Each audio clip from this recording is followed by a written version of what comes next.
muncul yang namanya tindak lanjut.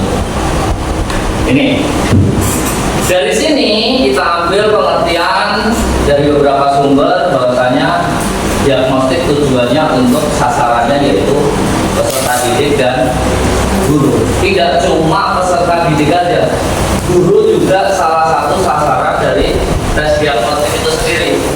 Untuk apa? Untuk memperbaiki dalam sistem metode pembelajaran yang akan kita sampaikan. Berdasarkan Depdiknas tahun 2007 mendefinisikan tes diagnostik sebagai satu kegiatan yang dilakukan untuk mengidentifikasi gejala-gejala yang ditimbulkan. Dari mana?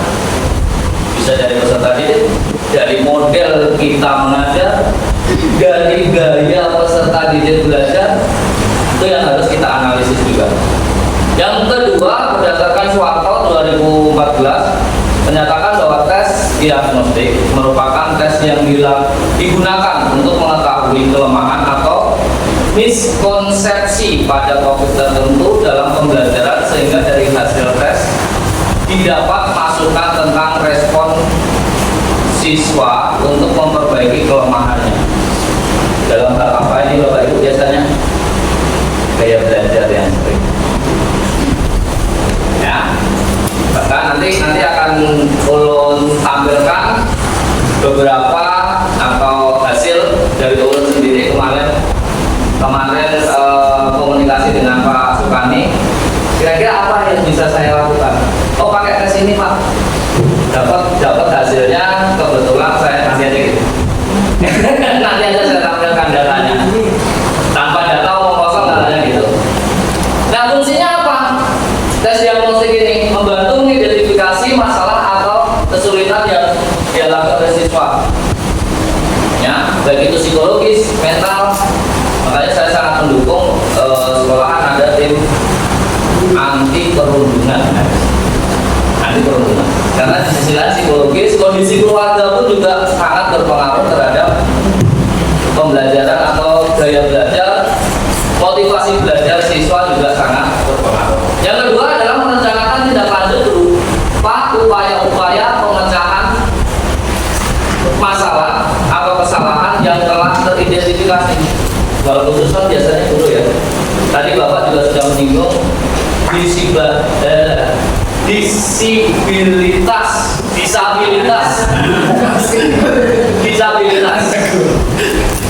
Gak mungkin dong orang buta kita kasih tulisan untuk membaca literasi.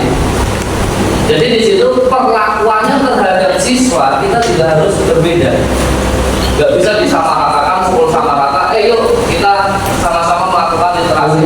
Yuk kita sama-sama melakukan numerasi. Gak bisa. Pak, apakah itu harus diakomodir semua? Nih, tidak. Dalam arti apa? Kasih ruang tersendiri untuk membackup anak-anak yang minta maaf ada kelebihan-kelebihan tertentu. Lanjut. Terus apa Pak jenis-jenisnya untuk tes diagnostik? Sempat tadi pagi Pak Sukani juga kaget tuh, ada juga nggak jenis tesnya diagnostik itu? Oke Pak, tadi malam saya dari beberapa sumber dapat memang dua. Yang pertama adalah non kognitif, yang kedua adalah tes diagnostik kognitif. Ini semuanya mempunyai peran sendiri-sendiri. Ya. Tes diagnostik non kognitif ini diperuntukkan untuk siswa. Kapan itu?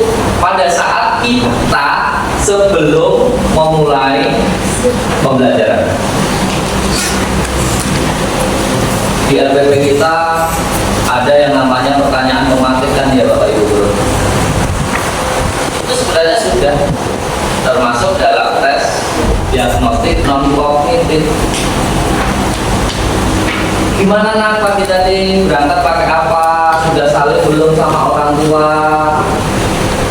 Sudah sarapan belum? Gimana kondisi pian keberadaan? Gak mungkin yang marah kita aja bercanda, gak mungkin. Anak kondisinya gimana? Tadi marah gak sama orang tua? Iya Pak, bercanda-bercanda malah tersinggung kira-kira. Itu atau yang sebaliknya yang lagi bercanda kita ajak serius.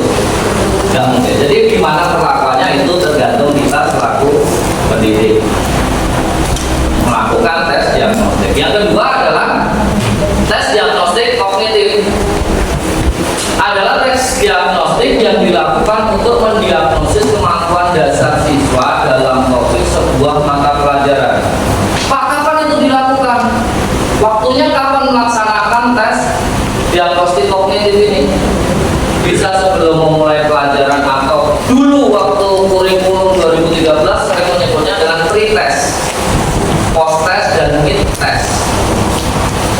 Sebelum kita memulai pembelajaran, di tengah pembelajaran, dan di akhir pembelajaran. Tapi ingat, dalam kurikulum Merdeka di situ ada, perlu diingat bahwa guru melakukan tes ini bukan untuk mengejar target kurikulum. Tidak. Kemarin beberapa waktu kemarin juga sudah ditekankan Bapak juga, ya, itu. Melainkan untuk menyesuaikan tingkat pembelajaran dengan kemampuan siswa. Bukan untuk mengejar target kurikulum, enggak. Ya Bapak Ibu ya. Nah, yang berikutnya tujuannya apa? Yang pertama, untuk non kognitif tadi, mengetahui kesejahteraan psikologis, sosial, emosi siswa. Tadi sudah kami paparkan juga. Nggak mungkin yang siswanya saat dari rumah sampai ke sekolahan marah, diajak bercanda, ya, atau yang sebaliknya. Yang kedua, mengetahui aktivitas selama belajar di rumah, apakah diperhatikan orang tua apa enggak, anaknya belajar, orang tuanya main HP apa enggak. Saya selalu sama Bu Mina, konsekuensi anak sudah tak larang Pak main HP, saya konsekuensinya juga nggak main HP. Saya terapkan sendiri. Bu Mina, alhamdulillah berhasil. Jam 10 baru pegang HP saya, sampai rumah udah HP simpani, karena anak HP tak sita. Konsekuensinya orang tua juga harus gak pegang HP, karena sifat iri anak itu pasti muncul. Mama mainan HP, anak ulun. Abah mainan HP, anak ulun. Kayak apa? Simpan semuanya. Ini juga sama.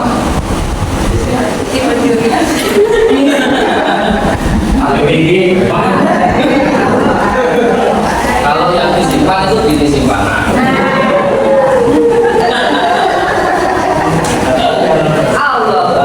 Yang kedua, mengetahui aktivitas sudah ya. Yang ketiga, kondisi keluarga siswa.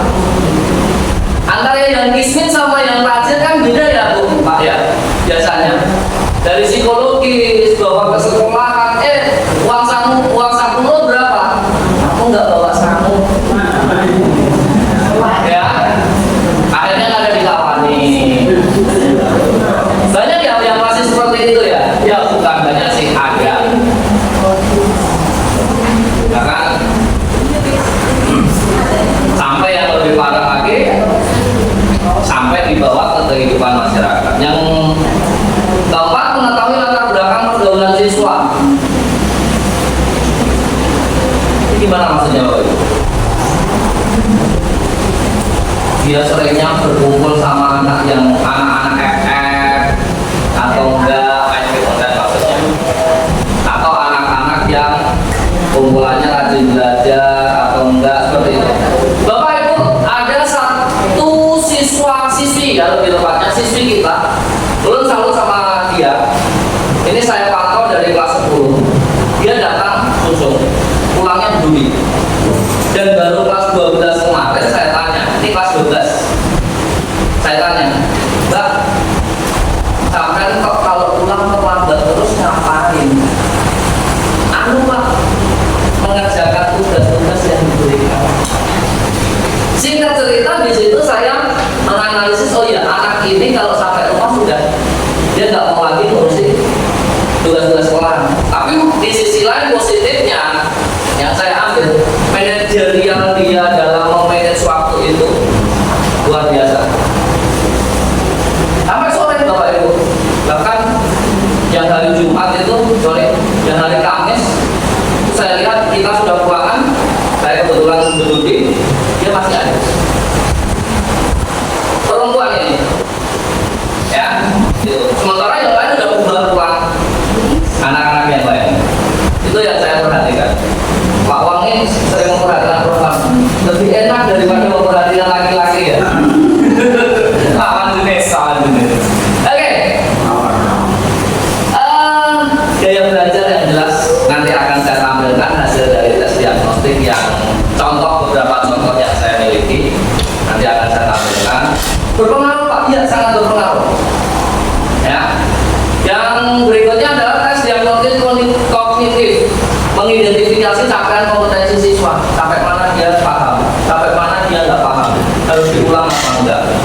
Ya, menyesuaikan pembelajaran di kelas. Dan yang ketiga memberikan kelas remedial, tadi juga sudah dibahas di sini. Ya, nanti lebih lanjutnya mungkin ada Pak Kasmani dan beberapa tim yang lain. Nah, ini yang ditekankan Bapak kemarin. Manfaatnya bagi guru apa sih tes diagnostik itu? Manfaatnya bagi siswa apa? Manfaatnya bagi guru memudahkan guru untuk mengidentifikasi kelemahan, kelebihan atau masalah yang dialami siswa dalam mempelajari suatu topik atau mata pelajaran secara tepat. Kalau Bu mungkin tadi tentang apa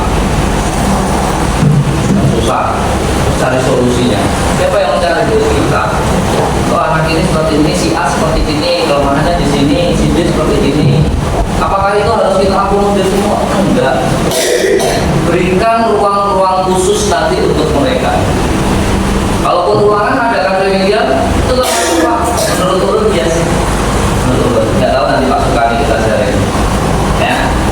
Dan bagi siswa dapat memberikan informasi pada siswa mengenai kelemahan, kelebihan atau masalah yang dimiliki dalam belajar. Dengan begitu siswa dapat memperbaiki proses belajar agar bisa mendapatkan hasil yang lebih baik.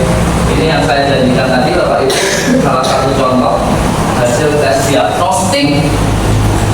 Ya, hasil tes diagnostik sampai sekali lagi yang lihat yang ada tanda zona biru itu di sini dijelaskan tempat duduk di belakang. Jadi tidak semua siswa itu harus duduk di depan. Di sini dijelaskan tempat duduknya harusnya di belakang. Iya. Jelas itu. Jadi kemampuan menggunakan yang ini halaman ini ketiga saya pakai ini. Ya. Otak kanan dan otak kirinya di mana, dia lebih kemana, seperti itu. Bahkan ini sampai ke tempat duduk posisinya, terus berdasarkan lomba apa yang harus diikuti, IPA, Sains, Teknologi dengan PBS 73,37. Jadi itu sudah spesifik ke situ. Kalau misal di situ sudah disarankan, ya Pak, terlalu kecil ya Pak, karena screenshotan Pak, mohon maaf. Screenshotan saya layarkan jadinya ini. Nah ini untuk sebenarnya bagus sih kalau menurut ulun untuk sekolahan kita bagus ini, ya lebih detail, gitu loh. Nggak tahu anak harus duduk di belakang, jangan di depannya. Ini kayaknya sudah selesai. Terima kasih. Terus sedikit aja makanya saya sedikit aja, nggak banyak. Terus ini yang berikutnya yang mau saya tampilkan dari kemarinnya ini hasil tes diagnosis pribadi ulun. Kemarin minta aplikasinya sama Pak Sukani. Apa yang dipakai? Aku Pintar. Jadi ulun lebih cenderung kinestetik, auditori, visual, netral. Mau duduk di belakang, mau duduk di samping, mau duduk di tengah, mau gerak, ayo. Ini hasil ulun pribadi kalau ini. Bapak Ibu juga kalau mau coba silakan boleh di link ini. Aku Pintar ada aplikasi tes minat dan bakat jurusan. Bisa ambil yang belajar ya Pak, betul ya. Saya belajar ini. Akupintar.id. Akupintar.id. Nah kalau saya belajar nanti munculnya seperti ini Bapak Ibu. Ya kita next, kita ambil sampel siapa kira-kira yang mau jadikan bahan percobaan? Isi semua. Boleh Dina. Bapak di linknya dikirim kan Pak, kira-kira bisa apa enggak ya? Bisa ya? Bisa. Boleh ya Pak ya? Boleh. Oke, nanti. Oke, ini Bu Revina dulu Pak, coba Pak. Bu Revina sanggup. 30 pertanyaan. Satu page ada 10 pertanyaan, ada 3 slide ini di sini. Silakan Bu Revina. Saya bantu untuk mengklikkan. Ada. Nggak usah tergesa-gesa. Ini diagnostik aja. Kita ada di mana? Coba ya Pak, karena teman-teman mau lihat juga. Iya. Coba satu orang. Iya, ini Bu Revina. B. Beta. Oke, siap. Lanjut. Yang lain berusaha nggak usah mempengaruhi. Nggak usah, jangan.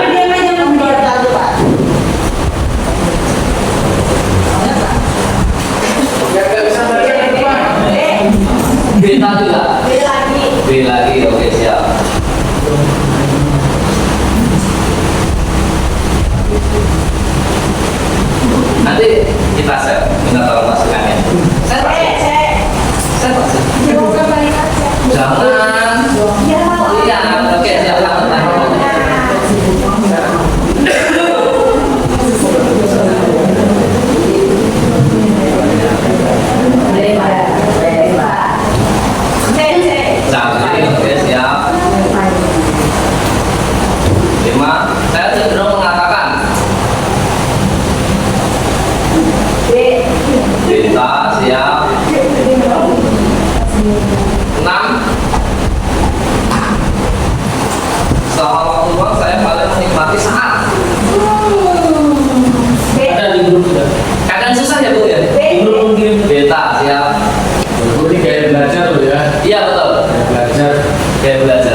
Mapel bukan. Bukan.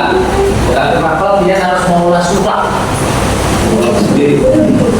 Apa? Soal. Mengulas surat. Iya, mengolah soal. Salah satu kelemahan saya menjelaskannya terlalu cepat, terburu-buru.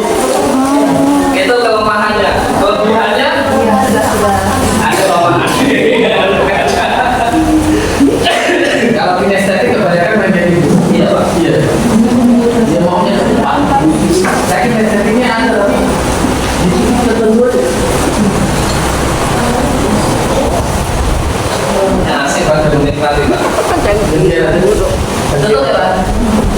Teman-teman kita ini deh. Saya ini bahkan hasil tes diagnostiknya itu alamatnya Pak. Jauh. Alamatnya.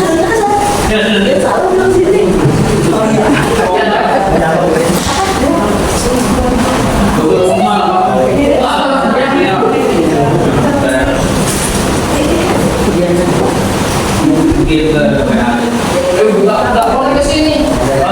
Nggak boleh. Ya sudah masuk lagi ya Bapak juga. Berdua ada. Turun dulu ada bagian. Tapi ini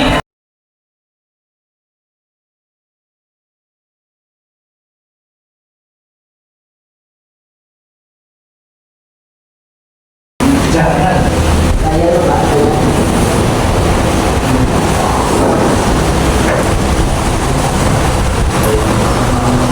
Sambung aja Pak Asmani dari belajar ini. Biar Pak Asmani anu Pak Sukani. langsung ke sini nggak? Dari belajar ini. Ini ada saya dua. Pak Asmani nggak? Pak Asmani ada saya dua. Dia aku mengerjakan anu KSP. Sudah dibiar, bukan biar. Sambungkan Pak dengan pengajaran diferensiasi. Jelasan umum aja. Nanti kita ulang. Setelah itu baru masuk UN nanti.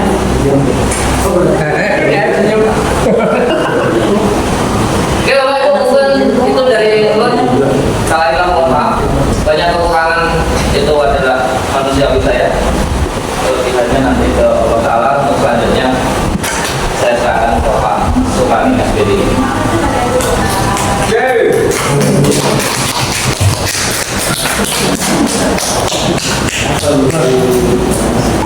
Saya ingin menambahkan sedikit yang disampaikan Bapak tadi berhubungan dengan asesmen diagnostik, berhubungan dengan tes diagnostik. Kita kemarin sudah mengadakan 2 kali berturut-turut di awal semester, awal tahun ajaran baru yang kita sebut dengan asesmen diagnostik yang menggunakan aplikasi PMM di menu asesmen murid. Di sana ada diagnostik literasi dan numerasi. Nah ini untuk sampaikan waktu di tahun pertama kita mengadakan saat itu sebelum kita langsung terjun ke anak-anaknya kita minta bantuan kelas 11 dulu untuk menjawab ini soal-soalnya sehingga ditemukanlah hasilnya seperti ini. Ini untuk asesmen aljabar.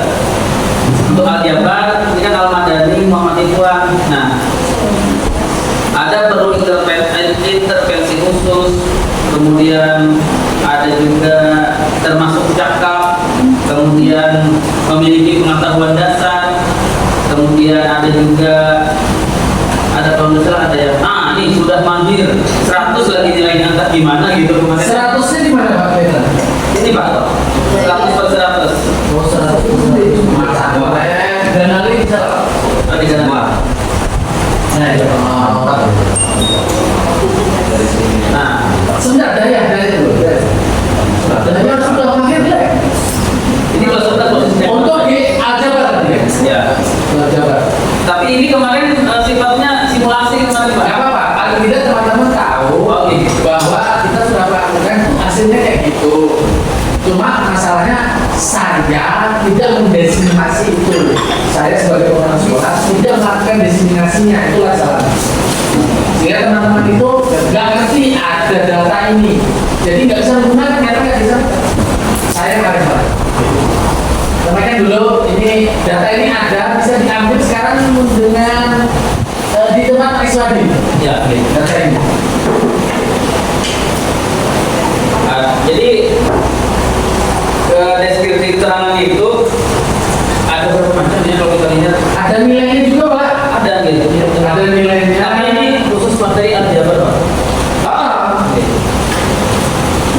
Ada nilainya, ada apa tuh? Yang itunya tuh? Deskripsi atau narasinya itu sebagai Memiliki pemahaman dasar, terus perlu intervensi khusus. Ini kayaknya yang 50 tahun yang perlu intervensi khusus. Terus apalagi sudah mahir, itu Dewi. Dewi Kasasmita, Bayu Krishna setelah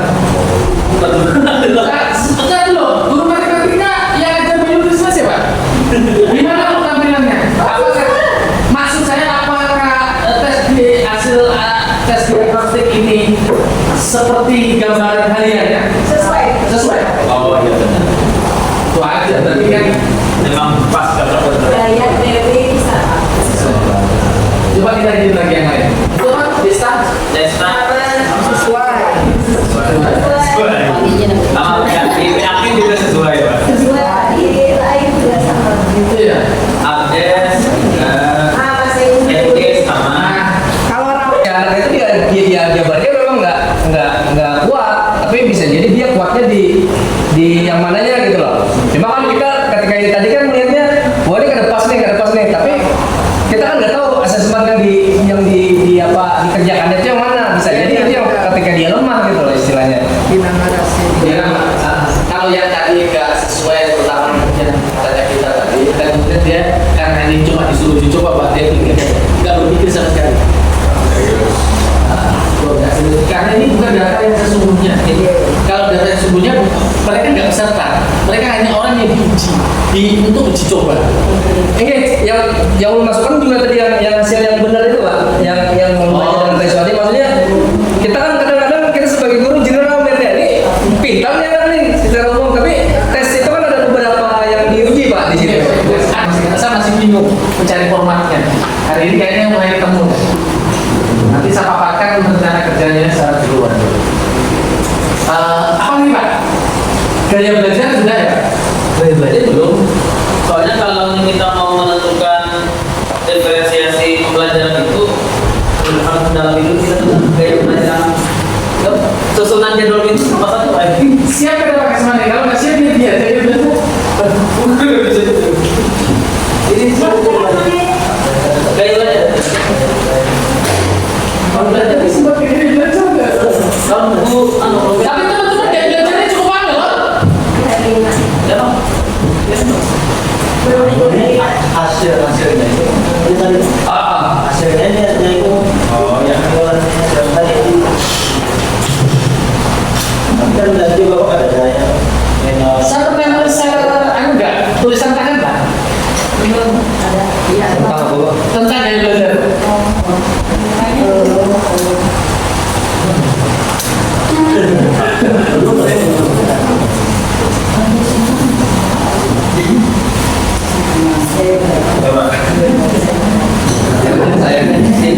Sampai sana di situ aja.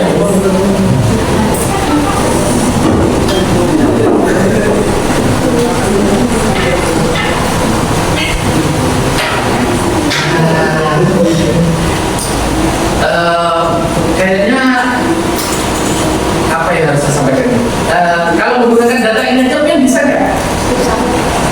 Ada berapa gaya belajar? Itu aja dulu. Ya. Apa aja? Audio, visual, kines, masing-masing cirinya tahu lah coba. Kalau cenderung pakai mata, kalau cenderung pakai telinga, kalau cenderung menyukai gerak, sudah selesai. Sekarang langsung terapan. Langsung terapan aja. Pakai ini kan? Kan tadi sudah. Balik ke Sapara Apisa. Tadi simulan kita anak ini apa ini? Kinestetik, auditori, kan ada ya. Kinestetik, auditori.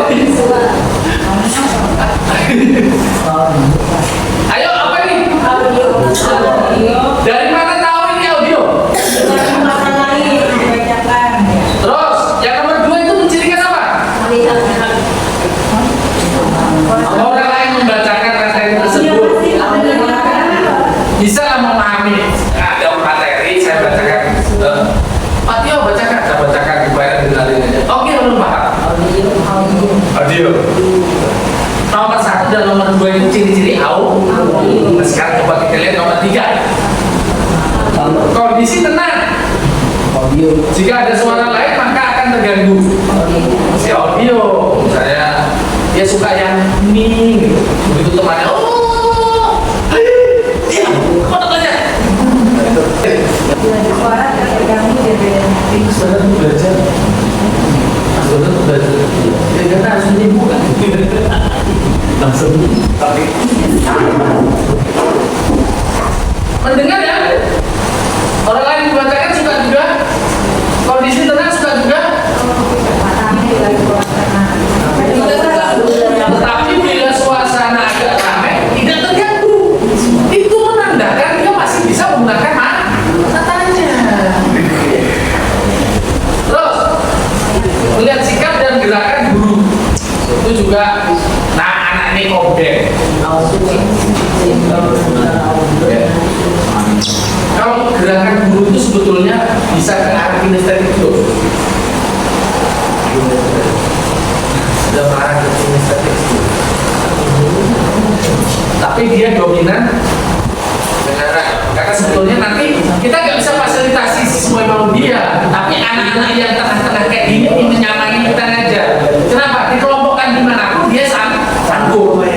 Yang paling bahaya kalau dia benar-benar hanya punya gaya belajar yang sama cun saja, pusing. Maka harus bujur-bujur difasilitasi. Tapi kalau seperti sampai Sapara, Apisa, sama Indi, ini dia masukkan di kelompok audio, dia akan baik-baik saja. Dikelompokkan dengan nyanyi suara, dia masih bisa ngikuti. Bahkan menurut saya ini gerak juga dia masih bisa ngikuti. Kita lihat lagi lah nih. Sama dengan Sapa. Fasya. Sudah kita pastikan kinestetik, tapi ada yang lainnya nggak dia? Materi disajikan dengan permainan. Bila kegiatan berlari dan melibatkan gerak tubuh, menggerakkan jari seluruhnya. Nah, anak seperti ini namanya sangat spesifik. Kalau yang paksa pakai visual, lalu bawaan dia.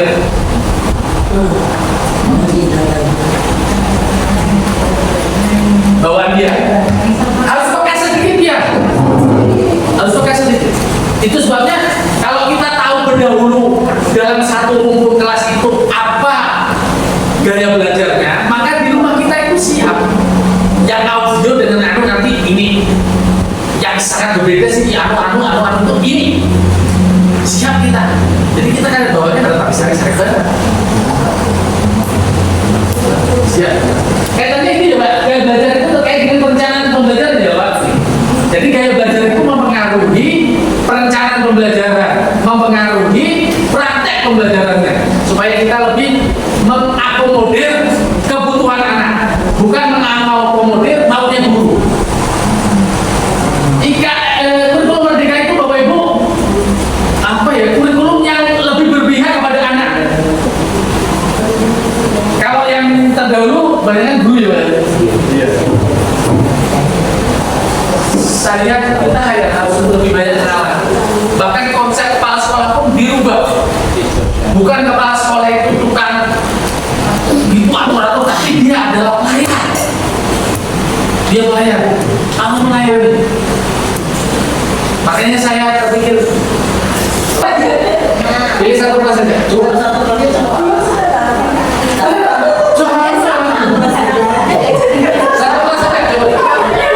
Maksudnya satu kelas apa Pak? Kan? Maksudnya satu kelas apa? Siapa yang ngajar kelas berapa? Terima kasih Pak, yang kelas 11-nya campuran. Pilih kelas kayaknya. Kelas kayaknya. Coba sih. Yang ada wajar kan Pak? Semua. Pilih satu lembar aja. Satu lembar aja. Memastikan dia hebat aja.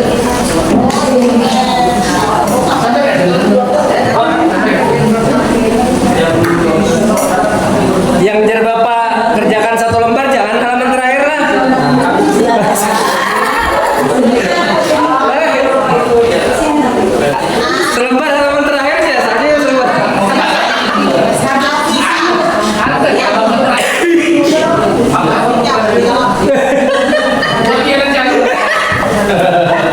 Khusus Pak Waluyo. Wah.